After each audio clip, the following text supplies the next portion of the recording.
Selamat pagi semuanya. Di sini saya Rebecca Trixiandriana, NIM 1281801 akan memperlihatkan hasil dari tugas akhir saya dengan judul yaitu dampak perubahan iklim terhadap potensi energi angin di Indonesia.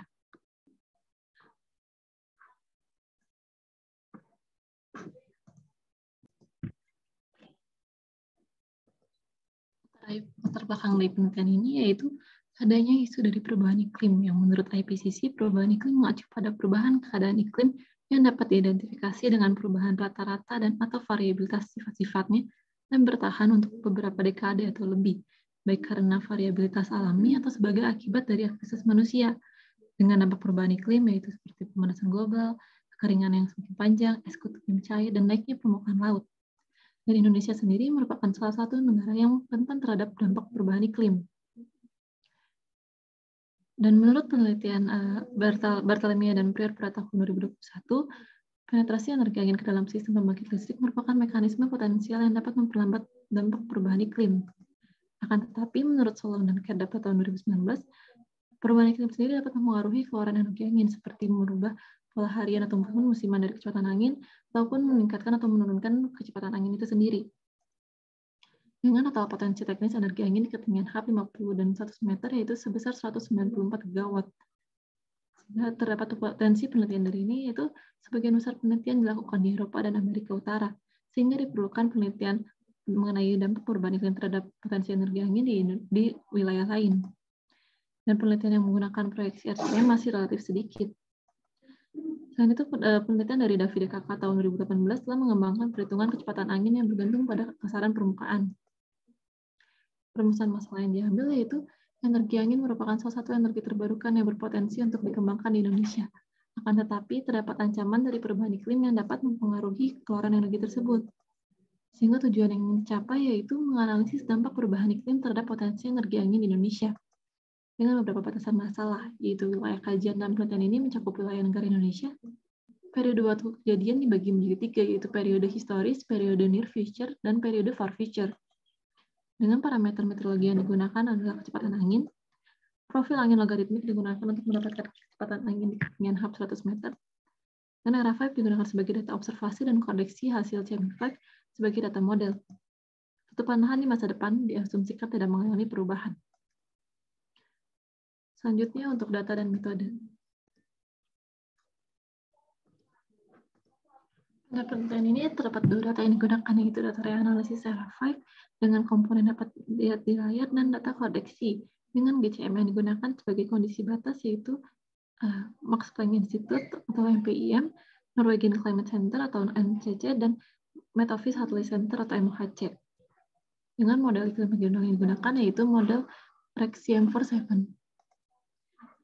Adapun metode yang digunakan pada penelitian ini yaitu yang pertama, analisis potensi energi angin pada periode historis dengan menghitung besar PPD, melakukan evaluasi data koreksi dengan membandingkan data koreksi dengan data reanalisis ERA5, melakukan metode koreksi quantile mapping terhadap data model koreksi, dan melakukan analisis potensi energi angin di masa depan dengan membandingkan hasil plot PPD di bawah skenario RCP 2,6 dan 8,5. Adapun tahapan untuk mendapatkan kecepatan angin di ketinggian H100 meter yaitu dengan menggunakan ekstrapolasi kecepatan angin harian 110 meter ke ketinggian H100 meter. Dengan menghitung kecepatan gesekan bintang, menghitung nilai roughness length Z0, dan yang terakhir itu menghitung kecepatan angin di ketinggian 100 meter. Adapun variabel yang dibutuhkan untuk mendapatkan kecepatan gesekan bintang yaitu dari stres angin permukaan dan densitas. Selanjutnya menghitung nilai roughness length Z0 didapatkan dengan persamaan profil angin logaritmik. Adapun persamaan yang digunakan untuk mendapatkan nilai roughness length yaitu persamaan profil angin logaritmik yang nantinya diturunkan dan mendapatkan persamaan yang dapat dilihat di layar. Selanjutnya untuk mendapatkan kecepatan angin di ketinggian H100 meter pun menggunakan persamaan profil angin logaritmik dengan batas bawah dari Z0 sendiri yaitu 0,0002 meter. Selanjutnya yaitu hasil pembahasan yang saya dapatkan. Yang pertama yaitu potensi energi angin pada periode historis atau 1979 hingga 2005. Dapat dilihat bahwa turbin angin sendiri memiliki nilai kecepatan angin minimum yang dapat digunakan untuk menggerakkan bila turbin, yaitu biasanya sebesar 20 meter per second. Oleh karenanya, pada plot rata-rata yang di layar dapat menunjukkan bahwa sebagian besar wilayah daratan di Indonesia memiliki rata-rata kecepatan angin yang rendah, yaitu di bawah 2 meter per second. Sedangkan untuk nilai variansinya pun memiliki rentang dari 0 hingga 3 meter per second. Dengan frekuensi relatif di atas 2 meter per second atau cut-in speed yang disebutkan sebelumnya, yaitu hampir sebagian besar wilayah Indonesia memiliki frekuensi relatif di atas 2 meter per second yang cukup tinggi, yang melebihi 50%. Selanjutnya untuk PPD-nya sendiri, dapat lihat bahwa daerah yang dengan kecepatan angin yang relatif rendah akan menghasilkan nilai PPD yang relatif rendah juga, dan begitupun sebaliknya. Dan untuk nilai PPD sendiri, variansi yang ditunjukkan cukup tinggi, bahkan melebihi dari 900 watt kuadrat per meter pangkat 4. Sedangkan untuk frekuensi relatif di atas 20 watt per meter kuadrat, dapat lihat bahwa sebagian besar wilayah di Indonesia memiliki frekuensi relatif yang cukup rendah, di bawah 50%. Selanjutnya untuk evaluasi model koreksi.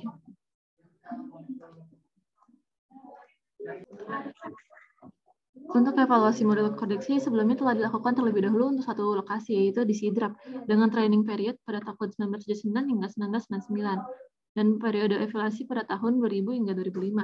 Dan dapat lihat pada plot layar bahwa nilai kecepatan angin 100 meter mengalami overestimate terhadap data era 5, dengan nilai densitas model koreksi sendiri mengalami underestimate terhadap data era 5, dan perhitungan nilai PPD dari kedua variabel yang disebutkan sebelumnya menunjukkan data model yang juga overestimate terhadap data era 5. Namun setelah dikoreksi dengan metode koreksi quantile mapping, dapat lihat bahwa hasil koreksi mendekatkan nilai dari tiap model koreksi ke data era 5.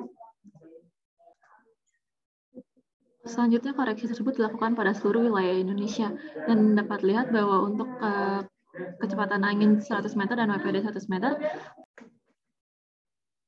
untuk rentang nilai RMS sebelum dikoreksi untuk kecepatan angin sendiri dapat mencapai 6 meter per second, namun setelah dikoreksi hanya mencapai 2 meter per second.